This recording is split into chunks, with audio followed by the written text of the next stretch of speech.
Iya. Kebetulan mungkin karena hari ini juga Jumat ya, Jumatan, iya. Takutnya waktunya terbatas. Betul. Ya, mungkin saya langsung mulai saja. Silakan. Warahmatullahi wabarakatuh. Saya ucapkan selamat datang Bapak Ibu sekalian, yang terhormat Bapak Ibu dari Bappenas.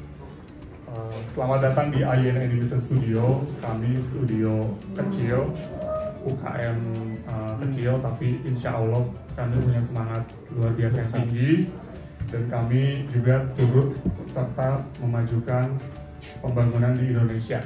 Gitu ya. Insya Allah ya Bapak Ibu ya. Jadi perkenalkan, saya Robi, saya adalah owner dari IN Animation Studio. Kami juga di sini, kalau Bapak lihat, tempatnya memang terbatas. Kita hanya ada di bawah 20 orang saja. Kalau total sama outsource, memang ada banyak, karena kita juga sistemnya kalau di industri animasi itu kolaborasi. Ada satu project dikerjakannya bareng-bareng, dikeroyok. Jadi nggak cuma satu studio. Kalau menurut data Ainaki, di studio animasi di Indonesia itu ada 120 totalnya. Jadi kalau misalnya ada satu project, biasanya dibagi-bagi. Nah, mungkin nanti hari ini izinkan saya memperkenalkan perusahaan saya, IN Animation Studio, gitu. Namun mungkin saya juga ingin mengetahui nih, Pak, langsung dari Bapak gitu. Kira-kira dari kunjungan ini apa sih gitu yang ingin Bapak ketahui, atau sekiranya Bapak ingin kepoin sama kita, sehingga mungkin kedepannya kita bisa terjadi kolaborasi, saya bisa lebih kenal dekat dengan Bappenas dan beserta strukturnya, sehingga nanti terjalinlah kolaborasi yang cukup bagus ke depannya. Begitu Pak. Terima kasih. Baik. Terima kasih nih, karena masih muda jadi saya panggilnya Kang Robi aja. Kang Robi. Baik, terima kasih nih Kang Robi dan tim yang lengkap ini, dan Ibu Bapak semua dari Kementerian PPN Bappenas. Assalamualaikum warahmatullahi wabarakatuh. Waalaikumsalam. Salam sejahtera buat kita semua. Selamat pagi. Tentu pertama-tama kami mengucapkan terima kasih nih Kang Robi dan tim yang berkenan menerima rombongan kami. Jadi mendadak sontak orangnya langsung banyak begini. Ya. Jadi tentu kami ingin menyampaikan maksud dan tujuan kedatangan kami di sini, bahwa mungkin perlu saya share juga ya, beberapa waktu yang lalu ya Bapak Presiden ini kan baru saja meluncurkan apa yang namanya rancangan rencana pembangunan jangka panjang nasional ya. Di dalam acara tersebut itu mayoritas yang hadir itu para generasi muda ya, generasi Z, X, dan milenial. Jadi pokoknya intinya generasi muda, karena tentu pelaku-pelaku penting untuk menjalankan rencana pembangunan jangka panjang itu adalah generasi-generasi muda. Di dalam rancangan tersebut itu ada komponen-komponen yang erat kaitannya dengan kegiatan yang saat ini sedang dilakukan oleh Kang Robi dan teman-teman, yaitu terkait baik itu penguatan SDM-nya. Jadi kita saat ini Bappenas itu juga sebagai koordinator di tingkat nasional itu mengelola apa yang namanya manajemen talenta. Jadi kita mengidentifikasi talenta-talenta yang dimiliki oleh bangsa kita, yang bisa kita manfaatkan betul, berkolaborasi dalam rangka mendukung pembangunan nasional ya. Dan pada saat yang sama di dalam rancangan itu ada yang namanya transformasi ekonomi.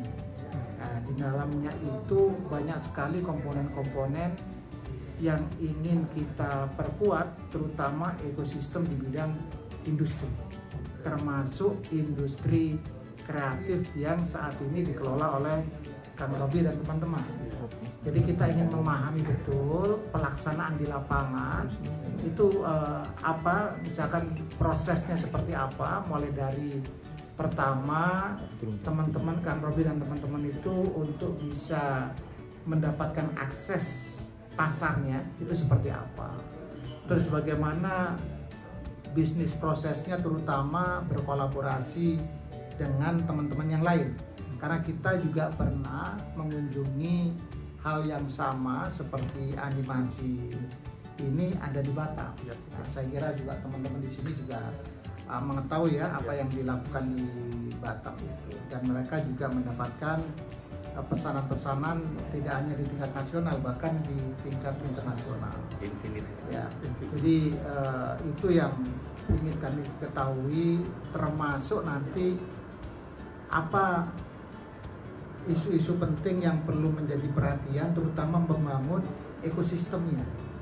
Ya, ekosistem daripada industri kreatif termasuk animasi ini apa yang perlu menjadi perhatian? Apakah ada kerangka-kerangka regulasinya yang perlu menjadi perhatian? Terus yang kedua, apakah dari aspek SDM-nya? Kalau SDM-nya itu kira-kira komponen-komponen atau kompetensi apa saja yang dibutuhkan untuk bisa memperkuat itu. Dan yang berikutnya tentu kita juga bisa bantu untuk memperluas jaringan pemasarannya, karena tentu banyak sekali kementerian lembaga dan pemerintah daerah yang membutuhkan ya jasa-jasa produk-produk yang saat ini dikelola dan dilakukan oleh tempatnya Kang Robi. Ya, itu. Dan yang berikutnya kami semua di sini nih teman-teman itu juga ingin memahami kira-kira pelaksanaan di lapangan seperti apa, tidak hanya di dalam konteks dokumen ya, tapi kita melihat secara nyata praktek di lapangannya. Ya, jadi itu mungkin sebagai pengantar, karena pengantar nggak boleh panjang-panjang, harus lebih panjang. Barangkali silakan. Alhamdulillah, udah nyala pas. Oke, alhamdulillah. Terima kasih. Oh iya, jadi terima kasih nih Pak, karena dari PT Cimahi ya yang memfasilitasi kami. Ya, makasih banyak nih. Ya. Oke. Mungkin saya ucapkan juga terima kasih kepada Bapak yang sudah memberikan sambutan dan memberikan juga sedikit gambaran terhadap kami. Mudah-mudahan apa yang kami presentasikan hari ini juga memberikan sedikit gambaran ya Pak ya. Nanti kita informal aja lah ya Pak ya. Iya. Jadi supaya nggak tegang juga. Kalau di animasi itu kebanyakan pasti nonton lah gitu. Jadi nanti kita lebih banyak nonton juga. Mungkin nanti Bapak Ibu juga setelah ini bisa tanya-tanya termasuk sama animator. nanti SDM-nya ini mendapatkannya dari mana? Background-backgroundnya apa? Ya, dan termasuk kira-kira apa untuk bisa memperluas sumber-sumber SDM seperti ini nih, apa yang harus dilakukan oleh baik itu oleh pemerintah maupun kerjasama. Baik, langsung saja ya Bapak Ibu untuk kita bisa kami mempresentasikan Ayana Studio. Terima kasih telah datang di Ayana Animation Studio. Studio kami masih UKM, masih kecil, tapi seperti saya bilang kami punya semangat yang cukup tinggi untuk membangun industri dan pembangunan nasional. Nah, bagaimana sih peran industri animasi dalam kolaborasi? Kebetulan background saya ini dari vokasi Bapak Ibu. Vokasi ya? Saya itu anak SMK yang langsung punya usaha, pengen usaha animasi. Gitu. Jadi background saya itu RPL, tapi saya itu senang sama gambar. Kebetulan di sini ada orang tua saya, Pak Iming. Gitu. Nah, beliau yang tahu juga kalau saya gambar, Robi itu mau jadi apa sih gitu. Kalau mama nih lebih kayak Robi jangan jadi animator atau menggambar gitu, kamu nanti susah dapat kerjanya gitu kan. Tapi karena saya bekerja di sekolah di IT, di informatika, sehingga saya berpikir bahwa kalau saya nggak ingin ketinggalan, maka saya harus menggabungkan art dan teknologi. Maka dari itu lahirlah ide Ayana Animation Studio begitu. Terima kasih nih bapaknya sudah memberikan dukungan. Dan kemudian juga pada akhirnya saya itu Pak akhirnya bisa bertemu dengan berkolaborasi dengan Pentahelix ya, salah satunya dengan kampus. saya berkolaborasi dengan Universitas Komputer Indonesia. Kemudian yang tadinya saya nggak kuliah, kebetulan di keluarga itu kita bedanya 3 tahun. Jadi kalau sekali keluar itu Pak Iming itu ngeluarin biaya banyak. Jadi saya mendingan ngalah aja deh gitu, nggak kuliah. Tapi alhamdulillah dengan adanya Ayana Studio, justru saya dapat beasiswa untuk lanjut S1 di bisnis manajemen gitu. Dan itu yang harusnya SMK bisa itu betul begitu ya. Jadi tidak ada kata untuk menyerah gitu. Nah kemudian selanjutnya saya perkenalkan, ini namanya kawasan Baros Innovation Center, Bapak Ibu. Kalau Bapak sekarang ada di Town Place. Town Place ini animatornya yang hanya ada sekitar 12 ya, studio animasi. Kenapa kita di komplek Pak? Karena lebih nyaman, lebih sepi. Karena animator itu butuh inspirasi. Kalau di pinggir jalan, jadi juga gitu. Mudah-mudahan dapat kantor juga yang lebih proper ya Pak ya ke depannya. Kami juga berkolaborasi dengan kampus Unicom, di sana juga ada unit produksi yang kita kerjasamakan dengan kampus. Nah, kawasan Pusat Inovasi Baros ini saya perkenalkan juga, di sini ada UPT-nya, Bapak Jana. Nah, Bapak Jana ini juga yang banyak mendukung kami, industri-industri UKM di Ayana untuk bisa mempresentasikan kota Cimahi, karena Cimahi itu Cyber Creative City. Di awal 2011 itu mencanangkan itu, kemudian membangun gedung namanya BITC. Nah ini yang keluar Baros tadi, keluar tol, Bapak lihat ada gedung namanya Baros Information Technology Center. Nah itu untuk startup yang udah settle bisa berkantor di sana atau berkantor dimanapun di kawasan Baros gitu. Kalau saya lebih milih di sini sih karena lebih bermasyarakat gitu, lebih bisa dekat lah gitu.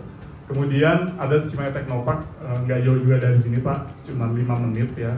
Nah itu juga saya banyak bantu di sana kepada Pak Jana. Tadinya kita pengen presentasi di sana supaya lebih luas gitu, tapi karena Bapak pengen langsung ke sini, nggak apa-apa. Kita terima di sini. Nah di sana juga untuk animator training center dan juga ada render gitu. Kemudian, nah ini ininya apa ya? Kegiatan kita tuh ada di ITC seperti apa, untuk audio dubbing ada di sana, produksi di sini, kerjasama dengan SMK 2 dan Unicom bisa diputar. Di sana ada ruang dubbing apa ya, yang mendukung industri animasi. Nah ini di sini sebagai pusat produksi, kemudian juga di Unicom. Ini yang di Jalan Pajajar. Di Patikur. Oh di mana? Di Patikur. Ya, di Patikur ya.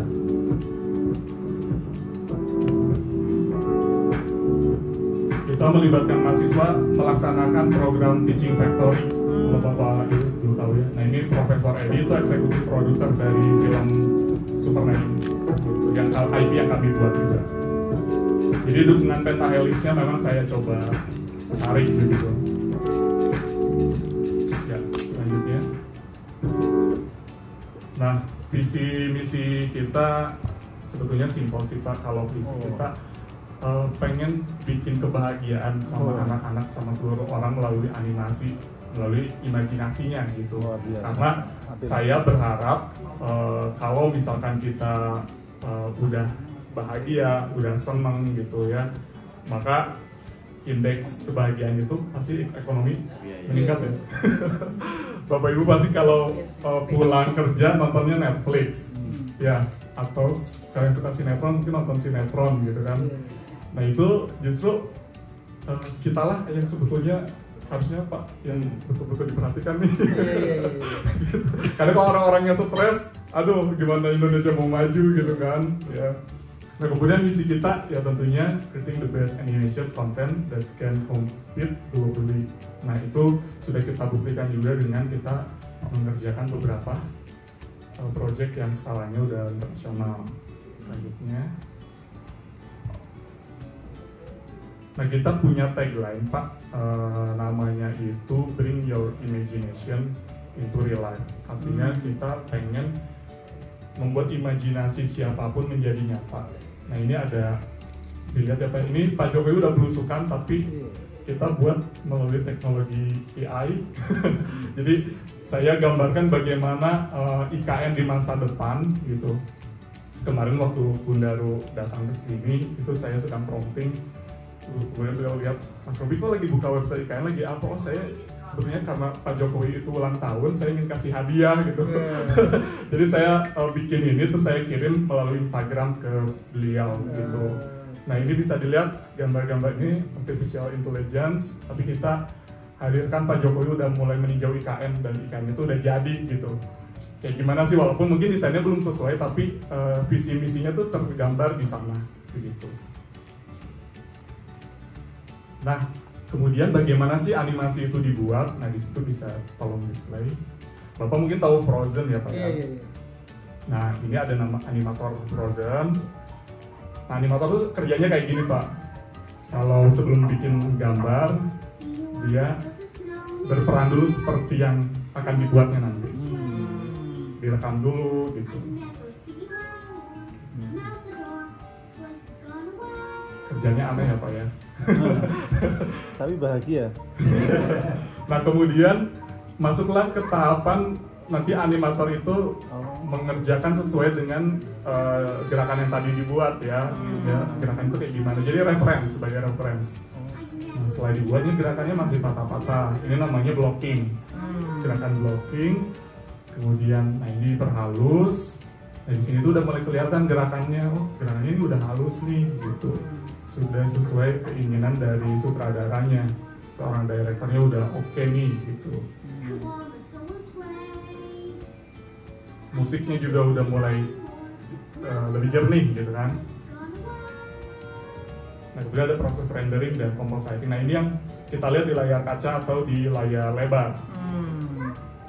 Udah versi finalnya. Iya, versi final.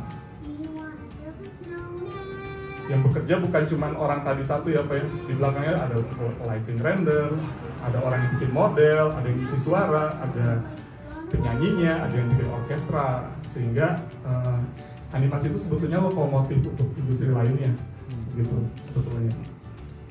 Next. Nah fokus kami Pak di Ayena itu kita ada 2 bisnis model. Kita bikin IP ya, original IP itu bikin sendiri filmnya, tapi kita juga ngejual juga services, jadi jasa. Nah kalau misalkan bedanya apa sih kalau original IP, ya kita ngemodal sendiri Pak, dari mulai awal sampai nanti produknya jadi dipasarkan itu kita sendiri di PT Ayena. Tapi kalau services itu kita hanya mengerjakan maklum dari film-film. Kita udah beberapa klien internasional kami juga hanya ngesub bagian gerakannya saja, itu di sini gitu. Bagian modelnya saja itu di sini. Kebanyakan untuk bikin aset film, animation series, kemudian TV komersial. Nah sekarang juga kita masuk ke AA ya. Selanjutnya. Next. Nah mungkin Bapak udah tahu ya superhero ini ya, siapa aja tuh Pak? Ada Catwoman ya, Wonder Woman, next lagi nggak? Nah ada ini, ada Wonder Woman ya, ada Supergirl. Nah kita berinovasi Pak. Kita yang saya ingat cuma Gal Gadot aja. Gal Gadot, Wonder Woman ya Pak ya. Tapi kita, karena saya juga saya pengen bikin superhero, tapi kalau misalkan sama cantiknya pasti akan kalah gitu kan. Akhirnya saya bikin superhero nenek-nenek ini Pak, Super Nelly namanya. Super Nelly. Jadi itu yang berinovasi. Kita pakai kebaya, dia punya kekuatan super, tapi seharusnya nggak kalah sama yang cantik-cantik gitu. Sampai akhirnya nanti lihat ada teasernya juga. Nah ini bisa di play. Bagaimana jadinya ya jika seorang nenek memiliki kekuatan super? Jadi peraih cerita animasi terbaik animasi Indo 2011. Peraih Special Junior Asian Character Award 2015 di Jepang.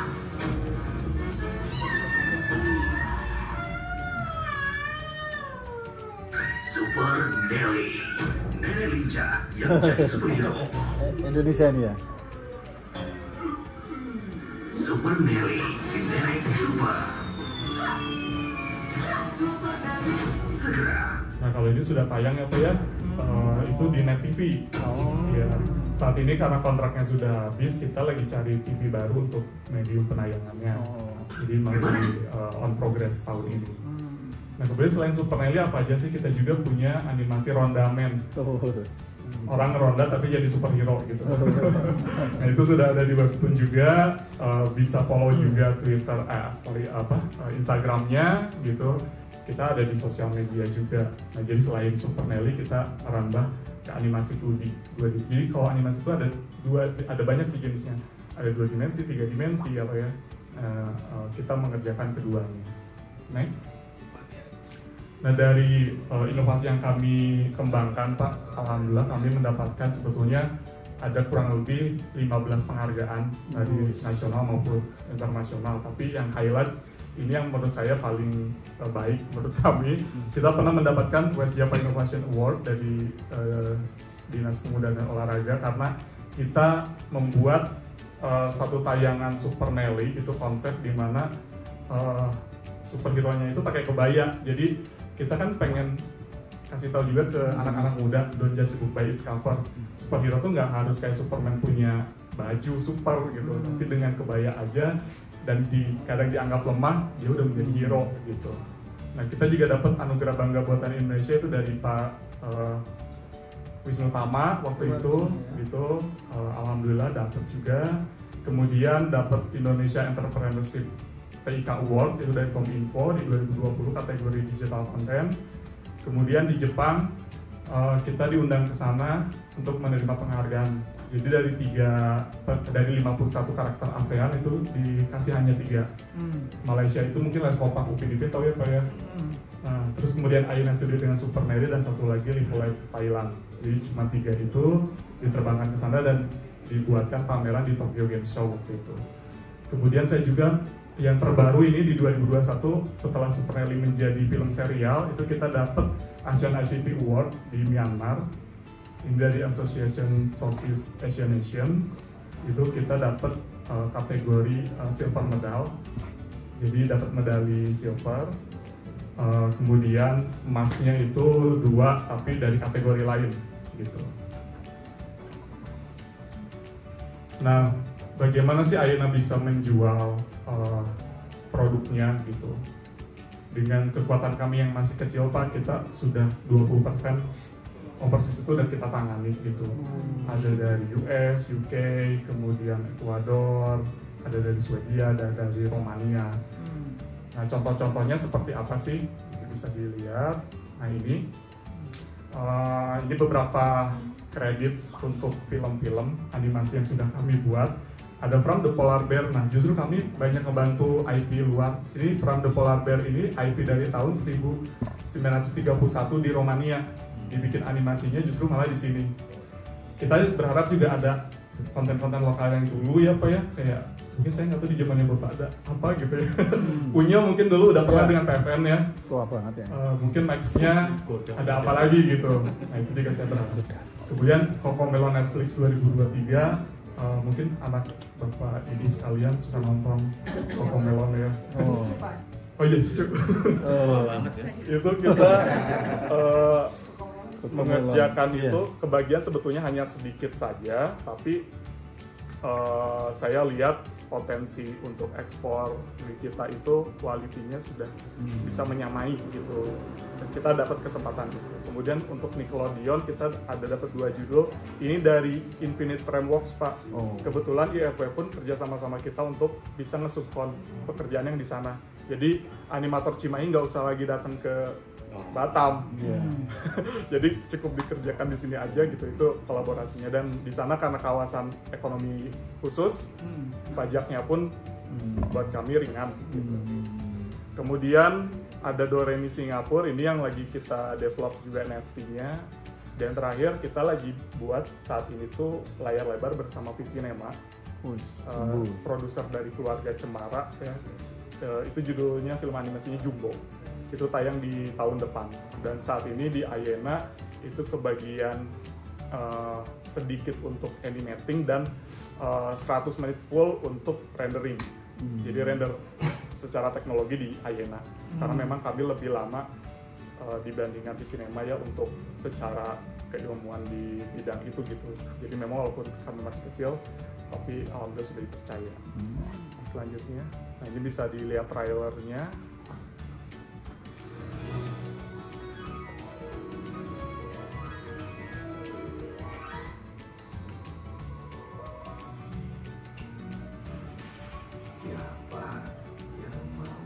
kakak saya ini Ariel sih yang nanti yang jadi pengisi suara. Ariel Noah. Ya, filmnya apa malam ini? Dan mau dengar? Ayo mulai. Dongengnya apa ya?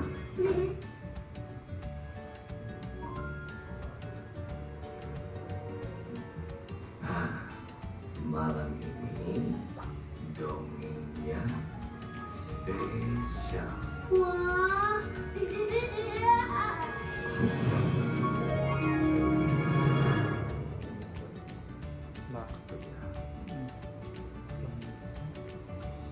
Nah, kemudian saya ingin juga sharing bagaimana sih sebetulnya potensi industri film dan animasi di Indonesia itu ya. Nah, di sini ada data, Pak. Ini kebetulan dari AINAH ya, karena untuk data ya pasti ada asosiasinya ya.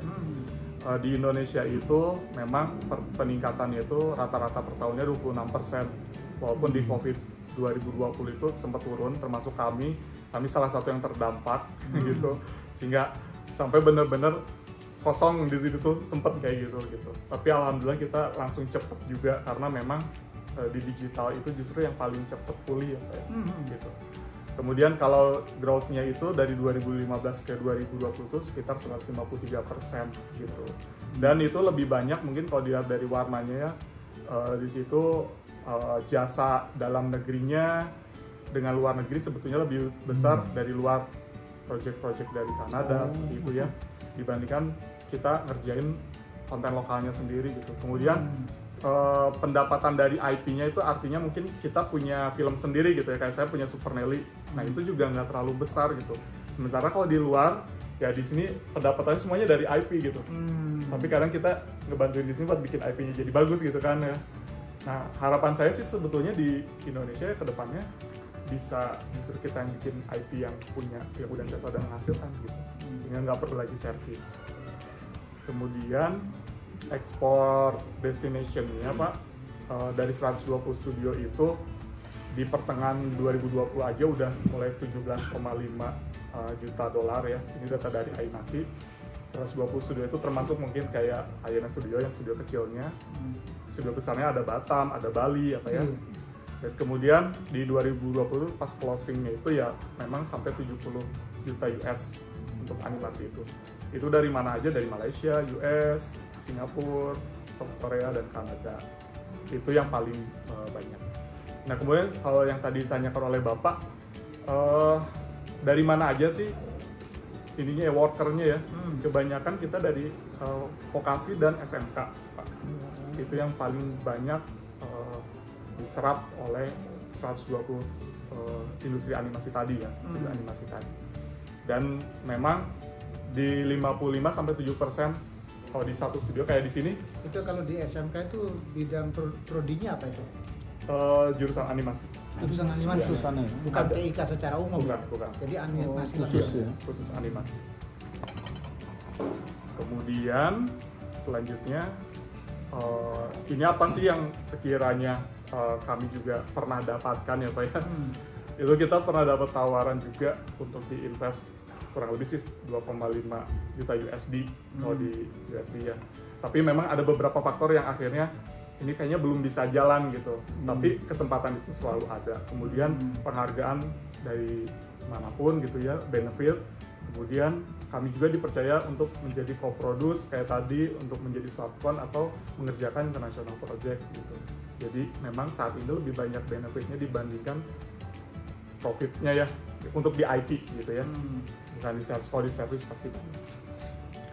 Nah kemudian harapan saya pada pemerintah ya Pak ya, kami waktu ini di WSCCE ya, ini kebetulan saya dapat dan dikunjungi oleh Pak Presiden langsung gitu, dan beliau juga di Bali ya? Iya di Bali. Karena saya lihat gubernurnya ada di belakang. Oh iya. Itu di belakang.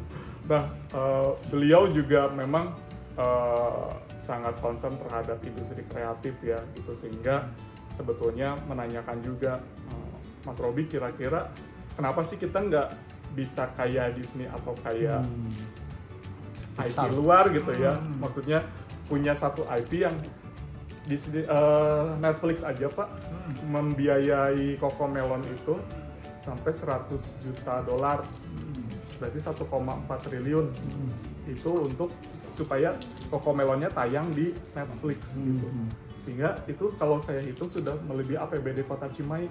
Kota Cimahi itu 1,4 triliun kan. Tapi Netflix berani invest ke Cocomelon, terus Cocomelonnya satu episodenya ke Ayeuna gitu ngasih. Jadi kan kita kecipratan juga. Terus saya hitung lagi, Ayeuna berapa sih nyumbang secara intellectual property kalau dibikin, walaupun kita jualnya murah, misalkan kalau di sana tuh menghasilkan berapa? Bisa hampir jadi 20 kali lipat lah. Jadi kayak kalau saya hitung, wah bisa sampai 20 miliar pendapatannya dari yang kita buat aja gitu. Itu dari satu episode gitu kan. Sehingga menurut saya memang kalau dilihat dari tabel, nah ini kontribusi kira-kira apa sih? Ya tentunya harus ada kebijakan yang dapat mendukung konten lokal gitu. Jangan, kalau saya sih seneng aja ngerjain film-film luar, tapi pengennya tuh saya ngerjain film sendiri gitu Pak. Jangan sampai kita bagusin film orang, tapi film sendiri tuh nggak bagus gitu. Nah ini ada kontribusi service sama kontribusi IP-nya bisa dilihat ya, yang tadi nggak. Nah itu di datanya dari 2012 sampai 2020 ya rata-rata memang IP itu hanya 10%, 15 gitu ya, paling besar 20 gitu. Dan ya itu tadi Cocomelon itu dapat dari YouTube-nya 790 juta US dolar, penontonnya miliaran seluruh dunia. Makanya kontrak dengan Netflix yang 100 juta itu, Netflix kan asumsi ya dapat 300 juta lah gitu ya dari Cocomelon gitu kan. Dan itu salah satu ini data Indonesia apa data secara luar ini ya, umum? Di umum Pak. Yang umum ya? Jadi bukan Indonesia ya? Bukan. Tapi kalau Indonesia sendiri lebih kecil lagi berarti? Oh lebih kecil lagi ya, lebih kecil lagi. Kontribusi IP-nya. Iya. Kontribusi IP ini yang Indonesia Pak. Ini ya. Indonesia? Ya. Okay. Tapi maksud saya kalau dibandingkan dengan yang bawah, total pendapatan Cocomelon itu kontribusi IP-nya lebih tinggi gitu. Iya. Jadi karena saya lihat kok sumbernya itu Wilson saya kira itu Indonesia atau orang global Indonesia. gitu. Kebetulan dari asosiasi juga datanya. Nah di sini itu apalagi di sini ya itu bisa sampai 57,9 miliar ya, bukan lagi juta. Itu dari seluruh penjualan IP di dunia. Ada nggak ya punya datanya perbandingan kalau negara-negara tadi ya, Korea Selatan itu antara kontribusi servis sama kontribusi IP? Ya itu Pak, biasanya kami itu minta ke asosiasinya di sana. Iya. Jadi memang nanti kalau Bapak tertarik, saran saya bekerja sama dengan Ainaki, kebetulan kami juga anggota Ainaki. Nanti kita bisa mendapatkan itu supaya mungkin lebih komprehensif lagi ya datanya. Jadi tapi kan ekspektasi kita nanti ke depan itu kontribusi IP-nya kan harus makin besar kan. Harus. Maka dari itu selanjutnya nih saya punya ide sih, itu harus kayak gimana ya? Iya. Yang pertama memang pengembangan riset di bidang animasi ini harus ditingkatkan ya Pak ya. Gitu. Jadi ngomong-ngomong sekarang langsung aja, kalau pengembangan riset di bidang animasi ini sekarang yang pelaku utamanya siapa saat ini? Kalau saat ini memang kita lebih banyak asosiasi bekerja dengan dosen-dosen gitu ya, biasanya kayak gitu untuk saat ini ya Pak ya. Tapi kalau kami sendiri Pak, untuk yang di internal riset itu bagaimana menciptakan produk inovasi yang bagus gitu, sehingga punya nilai komersial. Itu pun pengennya sih kami dari industri, praktisi, akademisi gitu ya, sama asosiasi itu bikin satu yang didanai lah, misalkan untuk nanti pengembangan IP. Nanti goalsnya misalkan sampai produknya bisa dipasarkan, dijual gitu, karena itu sudah divalidasi. Kan kalau sekarang saya dulu bikin Super Nelly Pak, karena saya cuma seneng aja, seneng gambar. Padahal itu punya nilai jual gitu kan, bahasanya kayak gitu. Jadi saya ingin juga mengubah sistem itu gitu. Karena di Disney pun seperti itu, bikin IP itu bisa film bisa 10 tahun, tapi pendapatan di 10 tahun itu bisa menutupin lebih dari 10 tahun gitu ya. Gitu. Kemudian ini saya kasih contoh case siapa ya, di Upin Ipin. Nah ini saya ketemu Pak waktu di Asian Character Awards itu dengan ownernya. Nah ini namanya Bu Ainun dan Pak Burhan. Beliau itu ternyata suami istri yang bikin Les Kopak. Dan bagaimana Les Kopak bisa bertahan? Les Kopak itu ternyata pas saya ketemu, kan saya nggak dikasih tahu juga siapa sih yang dapat penghargaannya. Jadi pas datang ke sana, ya saya kenal beliau karena suka muncul di TV ya sebagai pengisi suara, karena Bu Ainun tuh ngisi suara opahnya Upin Ipin juga. Pak Burhan tuh Atuk, kadang suka di Upin Ipin suka ada kredit titelnya, jadi saya tahu gitu. Kalau beliau kan nggak tahu saya ya, jadi saya kenalkan diri, terus saya ngobrol. Karena kita dapat penghargaan bareng di sana, 3 besar itu, akhirnya dia cerita Les Kopak itu kenapa dinamakan Les Kopak itu. Les Kopak itu artinya kesempatan terakhir, karena mereka mau bantu. Tapi karena dibantu difasilitasi oleh MDEC ya, salah satu agensi, tidak kalau di kita mungkin harusnya sih Bekraf kalau dulu mungkin ya. Gitu. Nah mereka difasilitasi pendanaan untuk bikin Upin Ipin. Dan Upin Ipin itu nggak begitu menjual di Malaysia dan Singapura, tetapi mereka bisa bertahan justru karena Indonesia. Waktu itu tayang di TPI pada saat TPI itu nggak ada konten anak saat Ramadan, dan ternyata animasi ini booming di TPI. Sehingga kalau dengan TPI itu kerjasamanya eksklusif, jadi sharing profit untuk iklan. Sehingga iklannya masuk ke Malaysia semua, gitu kan, secara penggunaan IP-nya gitu. Nah, dengan total bonus demografi Indonesia, ternyata yang namanya kesempatan terakhir Les Kopak itu sekarang mereka bisa menjadi besar. Bahkan dari yang tadinya rupanya cuma satu, dia beli tuh kanan kiri sampai satu komplek itu studio animasinya kalau di Malaysia tuh, gitu. Sehingga dan itu kontribusi Indonesia itu sangat besar di situ. Bahkan nontonnya saya langsung tervalidasi gitu karena ada informasi juga yang saya dapat bahwa Upin Ipin itu dibikinnya tuh di Bandung, proses kreatifnya, dan beliau yang langsung bilang, dan saya kayak ternyata Indonesia tuh punya peran besar di Upin Ipin gitu. Sehingga mungkin hasil riset itu ya Pak ya, bagaimana orang Indonesia suka sama karakternya gitu, itu kan yang menjadi penting juga gitu, nggak cuma bikin film bagus. Selanjutnya kontribusi kerjasama dan kolaborasi. Nah harapan saya Pak di kerjasama, mungkin gambaran dari saya selanjutnya. Nah kita bisa melakukan co-creation atau production. Ini salah satu skema penciptaan bersama yang kami lakukan Ayena dengan Unicom. Unicom itu punya visi anak-anaknya pengen bisa animasi, sementara Ayena pengen bisa mewujudkan filmnya menjadi serial gitu. Sehingga kita saling bekerja sama melakukan koproduksi di sana. Pak Profesor Edi itu sebagai eksekutif produsernya, kebetulan ownernya karena dia senang film juga. Ya udah Rob, kita bantu sekian gitu, saya punya dana sekian, nah udah kita koproduksi.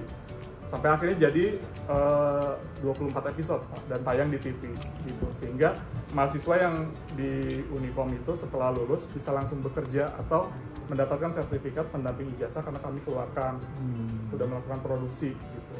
Itu salah satu dari co-creation atau production.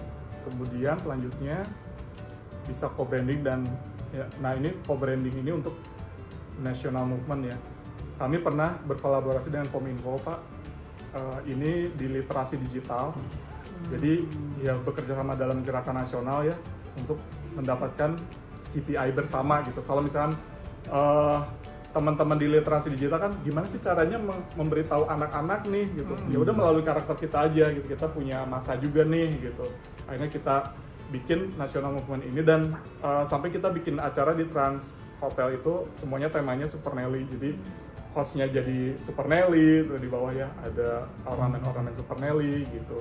Nah ini juga menjadi gambaran Pak kalau bagaimana sih nanti kedepannya jika Bappenas sendiri punya program-program bisa dikolaborasikan gitu. Jangan sampai misalkan ya kita pakai karakter Disney gitu. Nanti, walaupun engagement lebih tinggi tapi ya saya harap sih mending dengan lokal aja gitu. Sosialisasi RPJP. Dengan UKM juga bangga buatan Indonesia gitu Pak. Selanjutnya, nah ini co-branding dengan di Starbut Jabar. Kita pernah bikin iklan dengan Menjadi Pak kreatif di masa pandemi adalah cara yang bisa kita lakukan sebagai pelaku usaha ekonomi kreatif agar bisa tetap bertahan. Salah satunya dengan pemanfaatan teknologi digital seperti yang dilakukan Super Nelly. Leres pisan.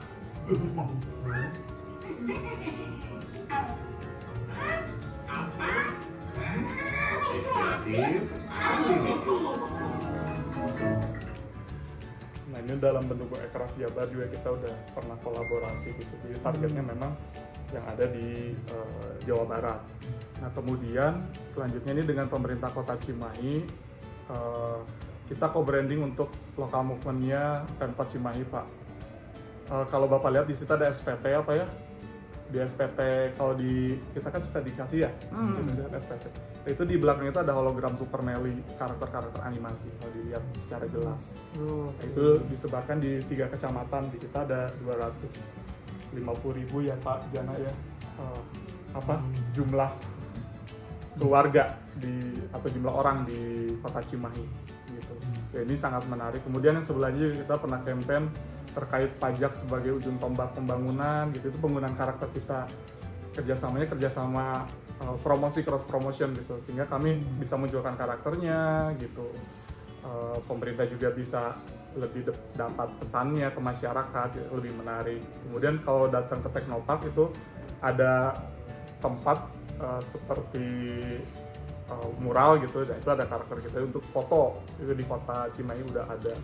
Rencananya sih saya pengennya di Kota Cimahi itu ada taman animasi juga. Nah itu kemarin udah sempet ngobrol supaya lucunya sih Pak gini, pas kita tayang di Net TV itu ada ibu-ibu dan anaknya datang ke sini pengen ketemu sama Super Nelly katanya. Anaknya nangis pengen ketemu. Saya bingung kan, ya gimana ngejelasinnya? Dia pikir Super Nelly itu ada dan syuting gitu. Nah ternyata mereka juga butuh literasi ya gitu. Akhirnya saya jelasin, saya ajak lihat produksi Super Nelly itu hayalan gitu, dibuatnya sama kakak-kakak ini gitu. Terus akhirnya kita foto di karakter di depan situ, jadi ada fotonya, terus foto sama saya, udah itu aja ya, pulang lagi gitu. Wah saya pikir harusnya ada wadah juga nih yang bisa untuk meliterasi mereka juga, tapi sambil belajar. Kalau di luar itu langsung dibuatkan souvenirnya. Iya. Betul. Apa seperti boneka yang gede. Gitu ya. Kalau memang pasarnya sudah bagus, itu biasanya itu langsung dibuatin itu aneka souvenir ya. Paling nggak membantu anak-anak yang memang imajinasinya itu terhadap sesuatu yang real ya. Jadi mungkin bisa dibantu ke arah sana.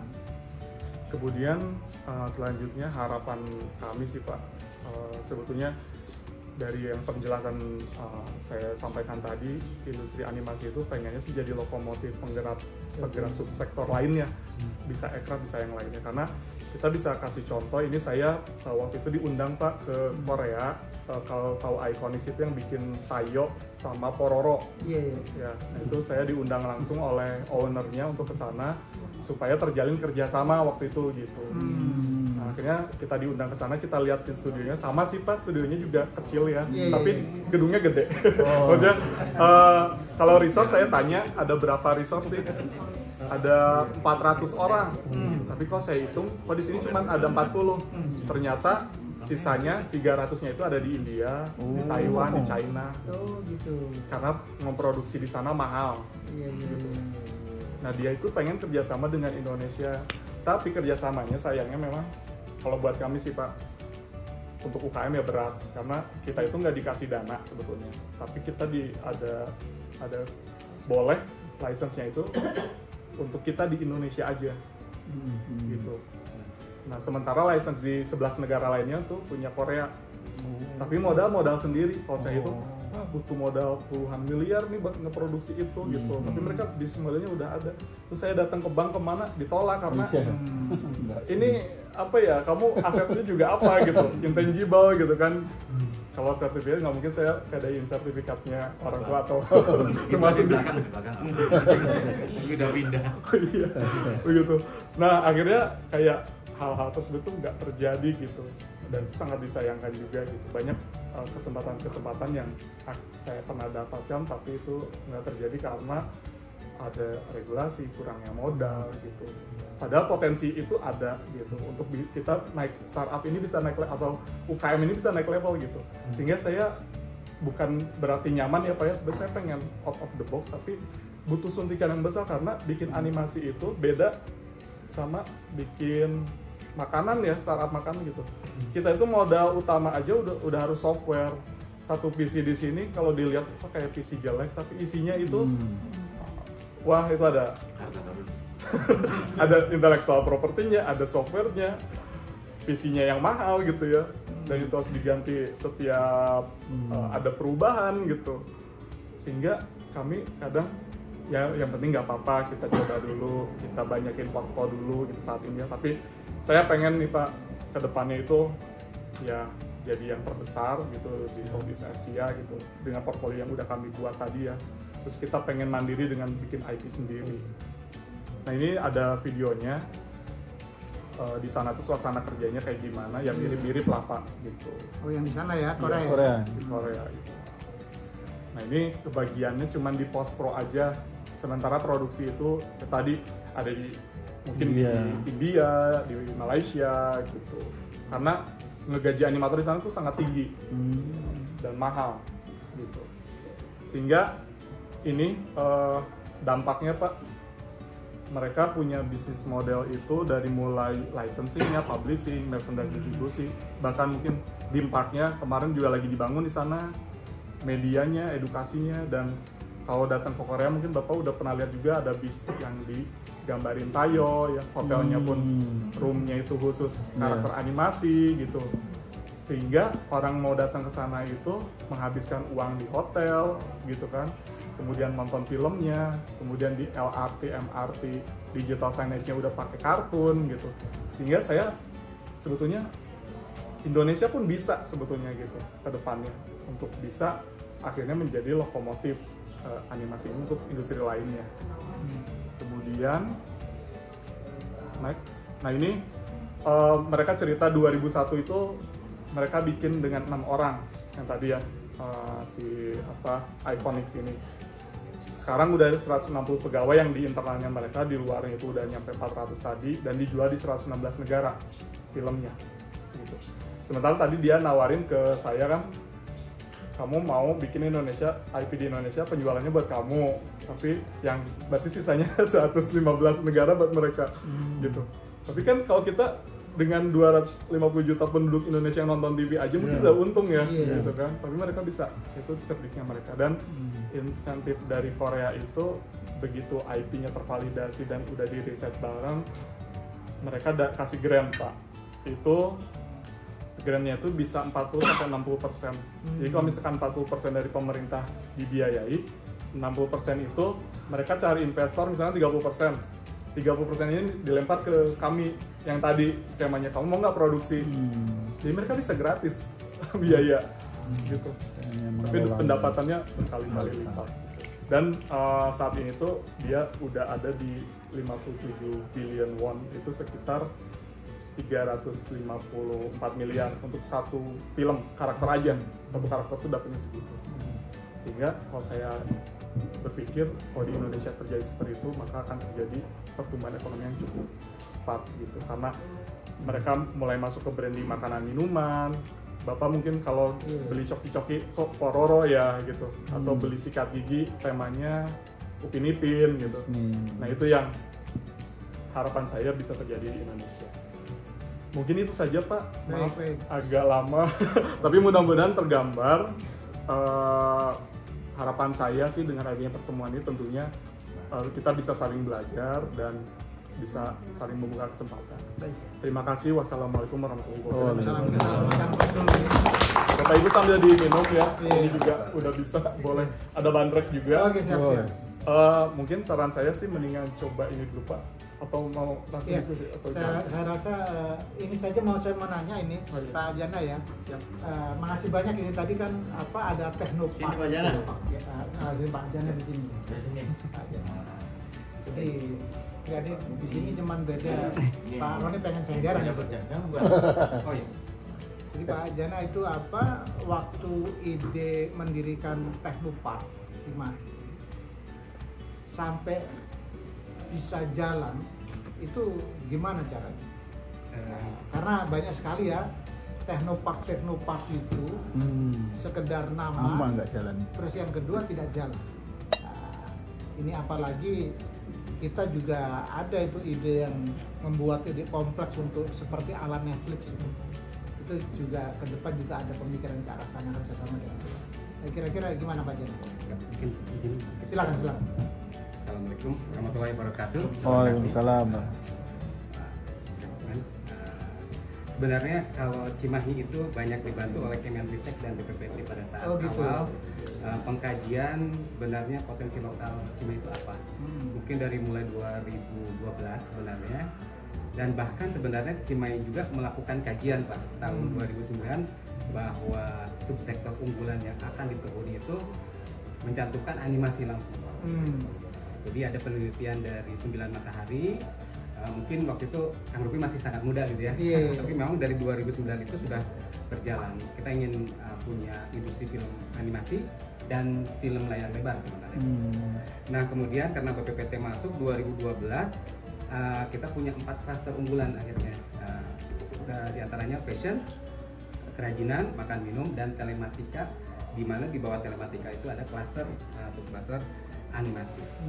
Pak Bambang Brojonegoro juga sempat datang ke Cimahi pada saat Kemenristek, kemudian mengkonfirmasi bahwa Cimahi itu sebagai kota animasi, kemudian software, kemudian IoT dan game development. Nah Kang Robi ini sebenarnya juga kita banyak investasi mungkin ya Cimahi itu untuk membantu seperti membangun gedung Technopark.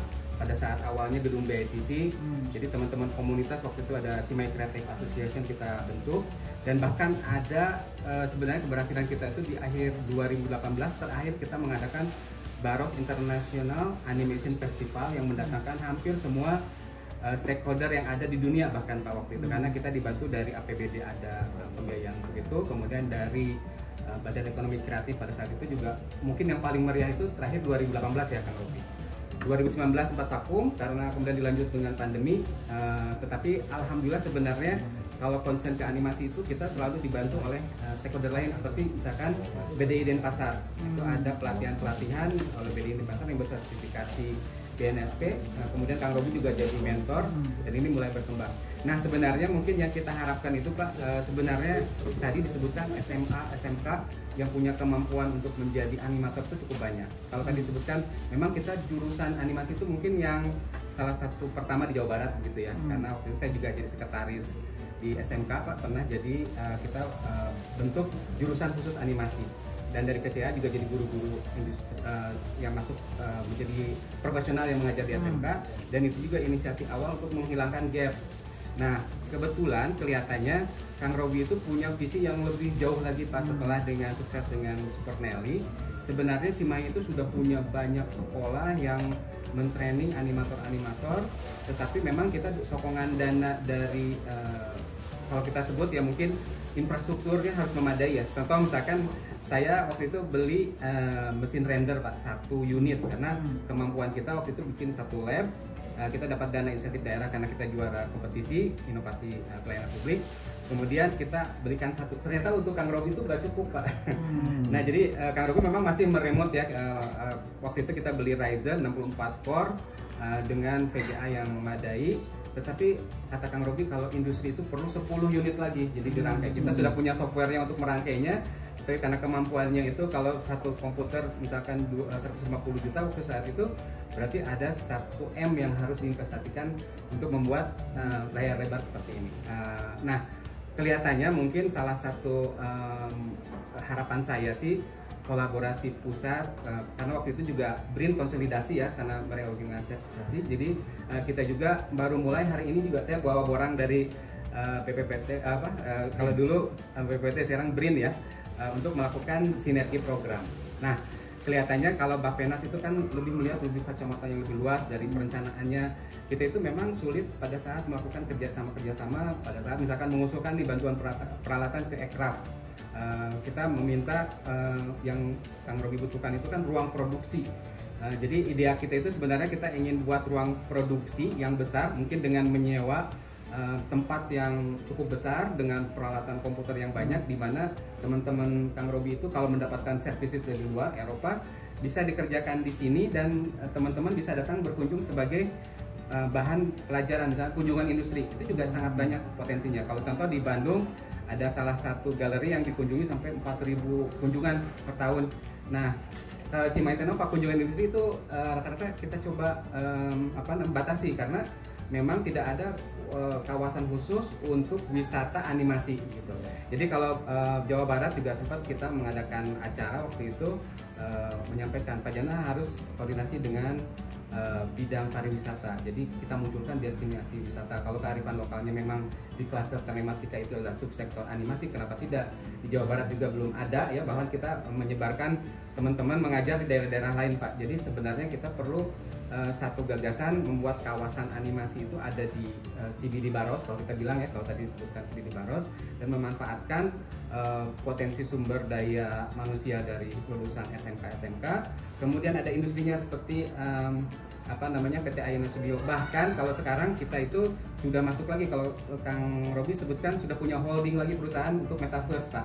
Tahun ini kita dapat bantuan provinsi senilai 400 juta untuk melatih bagaimana membuat modeling di Blender sehingga untuk menjadi aset-aset di Metaverse. Tapi kedepannya kelihatannya kita juga harus mengundang Nvidia Pak gitu ya. Tapi ini Nvidia kalau misalkan menawarkan peralatannya, kita tidak punya kekuatan yang bisa mendatangkannya itu siapa ya kalau misalkan nggak ada bantuan dari pemerintah pusat. Karena itu kan kalau tadi disebutkan Netflix dibantu $100 juta misalkan gitu ya. Nah kalau kita itu kemampuan kita masih belum bisa sebagus itu, walaupun potensi SDM kita memadai untuk bisa mengerjakan pekerjaan-pekerjaan yang skala global. Contohnya lagi Pak, misalkan Kang Robi kemarin saya minta juga untuk membantu startup kecil membuat game development, akhirnya mendapatkan kerjaan untuk menjadi pengembang monumen perjuangan dengan gamifikasi. Kalau orang berkunjung bisa berinteraksi dan bisa memahami story di monumen perjuangan. Nah, tapi sebenarnya kalau kita lihat detailnya, ternyata ada teman-teman di grupnya namanya Mir Studio itu bahkan kerja untuk To Place ya. Mungkin kalau misalkan kita kenal dengan The Sims yang membuat game. Nah ternyata salah satu programmer Unity-nya itu ada di Mir Studio yang diserap kita. Jadi sebenarnya potensi orang Indonesia itu walaupun tidak pendidikan tinggi sampai profesor, tapi dengan modal SMK plus sertifikat yang punya portofolio besar itu ternyata ada. Nah mudah-mudahannya sih bisa dikaji lebih jauh lagi. Pasar ini kan industri kreatif itu sangat luas, sangat besar, dan kita juga punya pasar-pasar lainnya. Mungkin nanti Mbak Penas juga bisa lihat ke Cimahi Teknopark, kita punya program Cimahi Makerspace juga untuk 2D animation.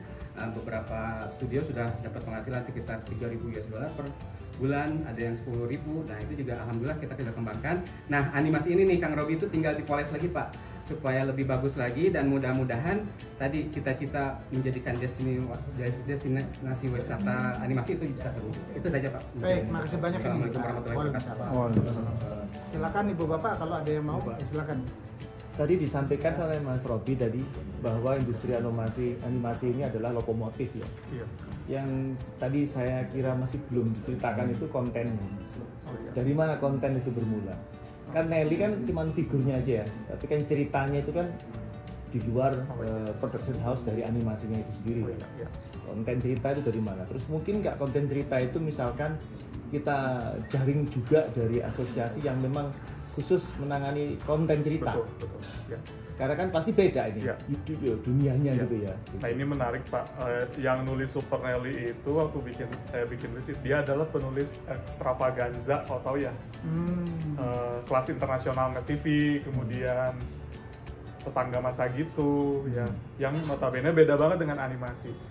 Sementara saya yakin kalau misalkan untuk kita bisa akselerasi, kita harus kolaborasi. Makanya itu lintas sebetulnya Pak, lintas asosiasi juga ya, ke asosiasi penulis gitu. Kita minta, akhirnya bisa terjadilah gitu filmnya. Jadi memang itu tadi Pak, ketika saya bikin karakter Super Nelly, skenarionya dibikin oleh penulis ya, kemudian setelah jadi konsepnya dibikin oleh Digital Illustration yang dari DKP.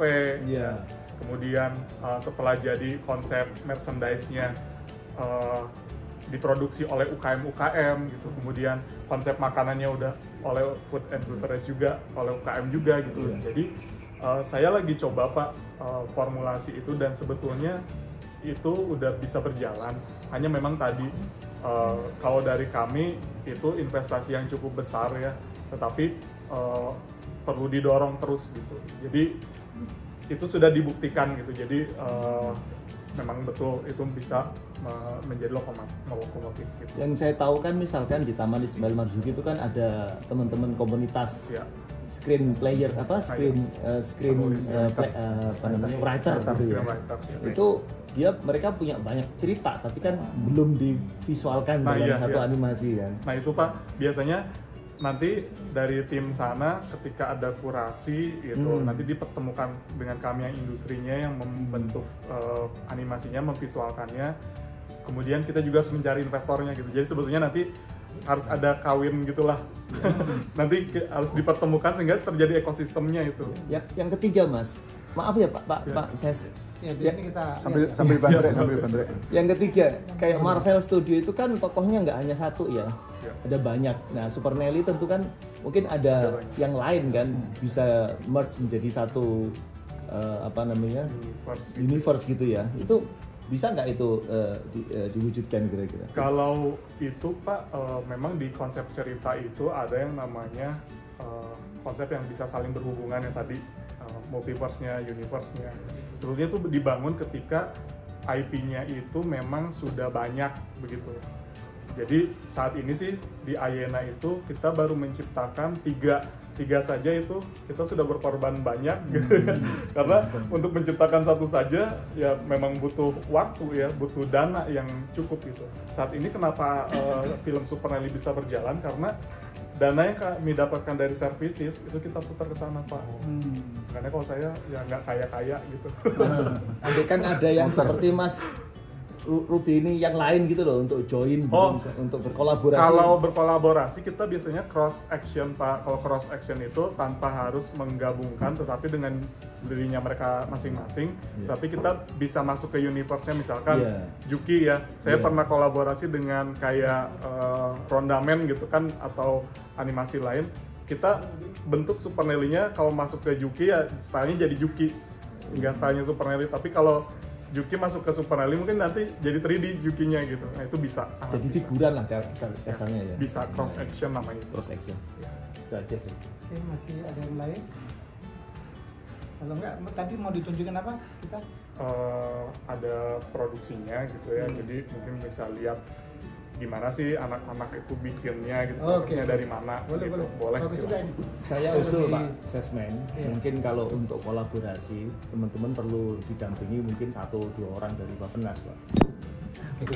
Oke, kita lihat ke sana. Dari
tetap bertahan.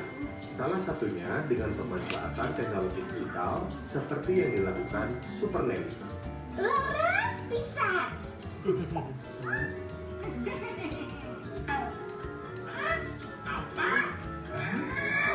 Kreatif,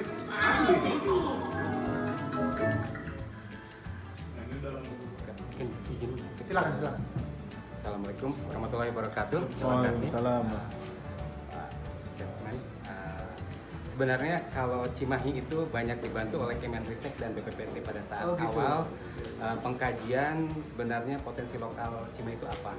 Mungkin dari mulai 2012 sebenarnya, dan bahkan sebenarnya Cimahi juga melakukan kajian Pak tahun 2009 bahwa subsektor unggulan yang akan ditekuni itu mencantumkan animasi langsung Pak. Jadi ada penelitian dari 9 Matahari. Mungkin waktu itu Kang Robi masih sangat muda gitu ya. Iya. Tapi memang dari 2009 itu sudah berjalan. Kita ingin punya industri film animasi dan film layar lebar sebenarnya. Nah kemudian karena BPPT masuk 2012, kita punya 4 klaster unggulan akhirnya.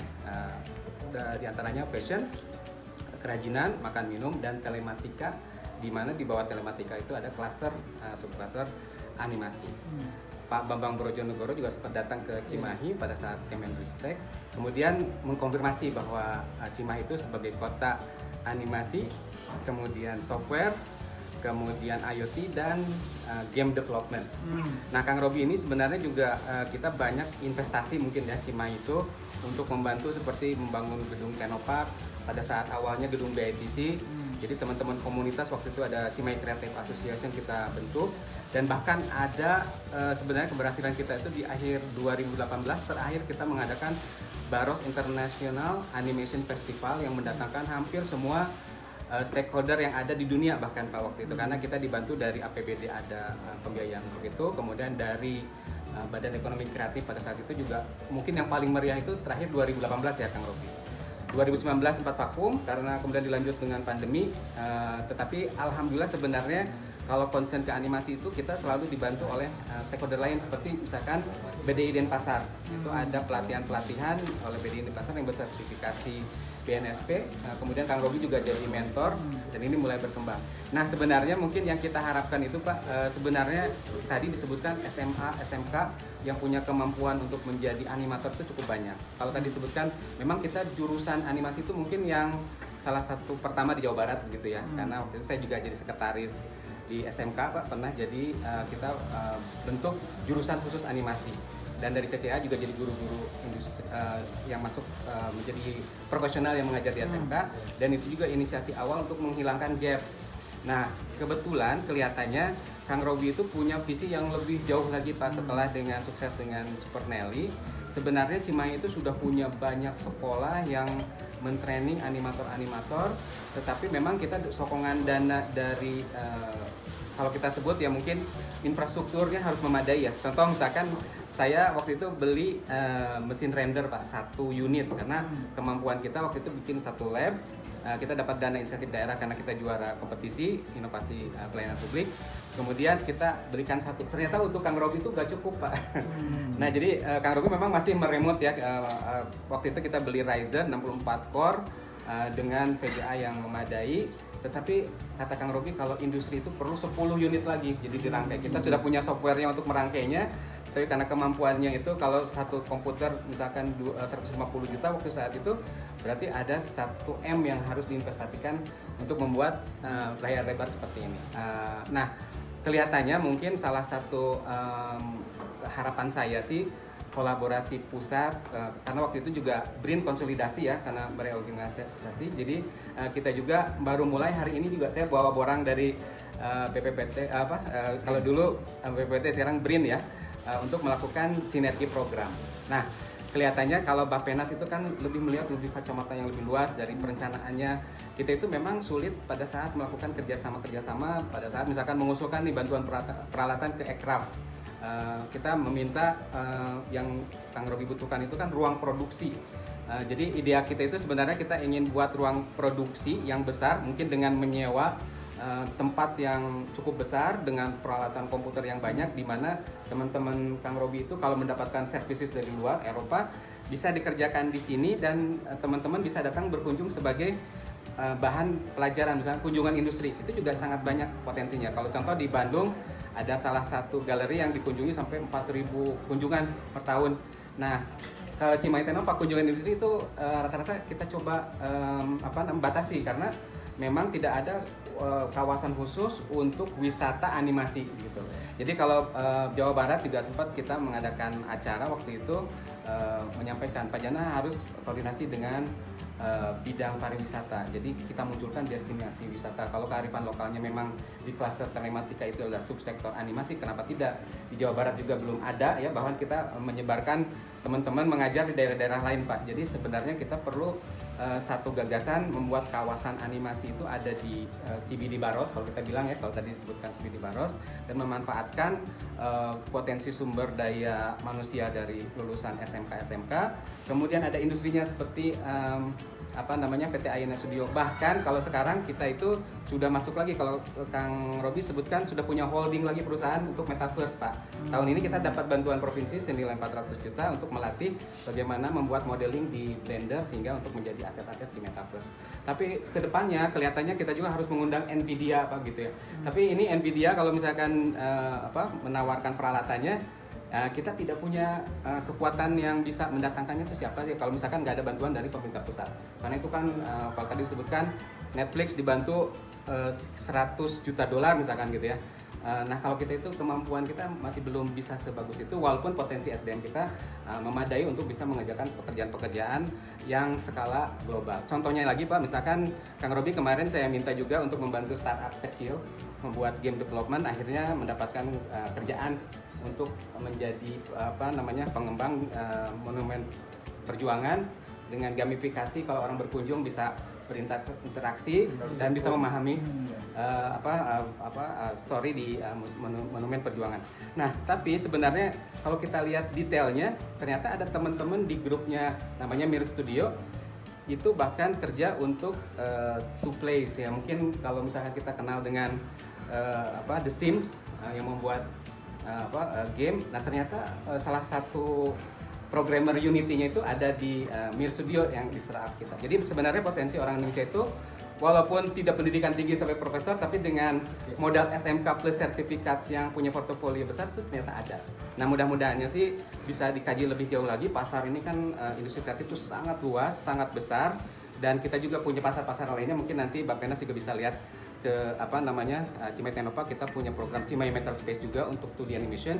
Beberapa studio sudah dapat penghasilan sekitar $3.000 per bulan, ada yang 10.000. Nah itu juga alhamdulillah kita kembangkan. Nah animasi ini nih Kang Robi itu tinggal dipoles lagi Pak, supaya lebih bagus lagi, dan mudah-mudahan tadi cita-cita menjadikan destinasi wisata animasi itu bisa terwujud. Itu saja Pak. Baik, makasih banyak. Assalamualaikum warahmatullahi wabarakatuh.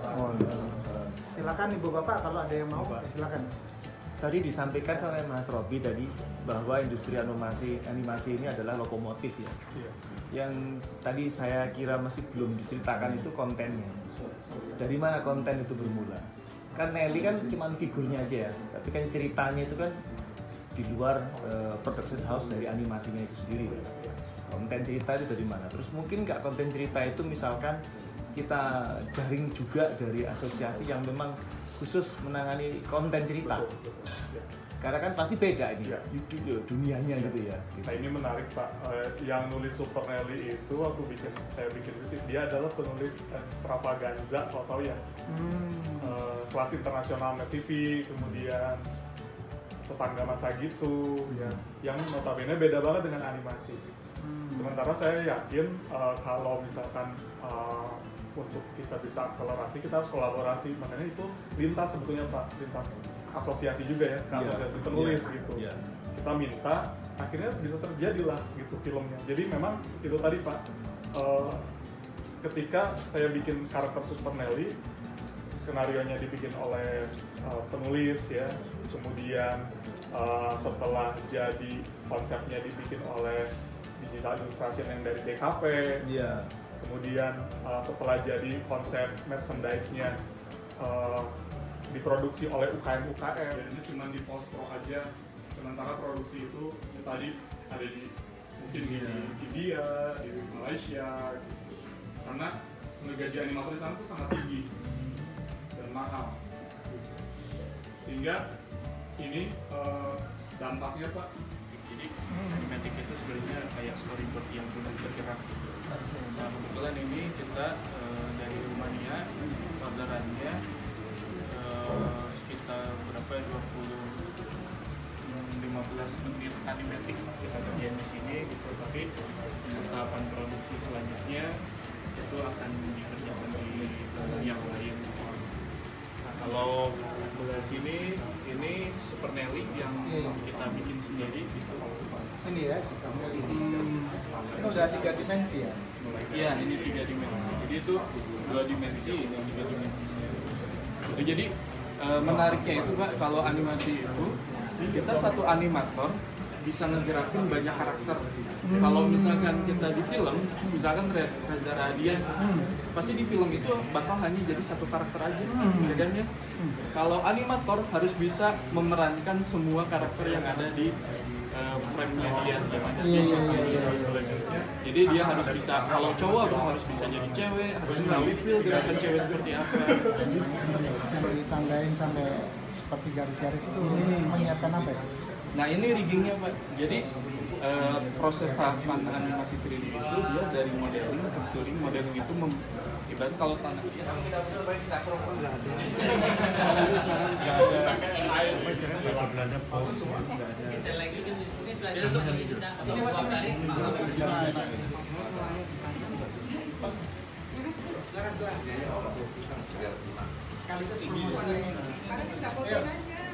Oh, Pak Reni senangannya gitu tuh.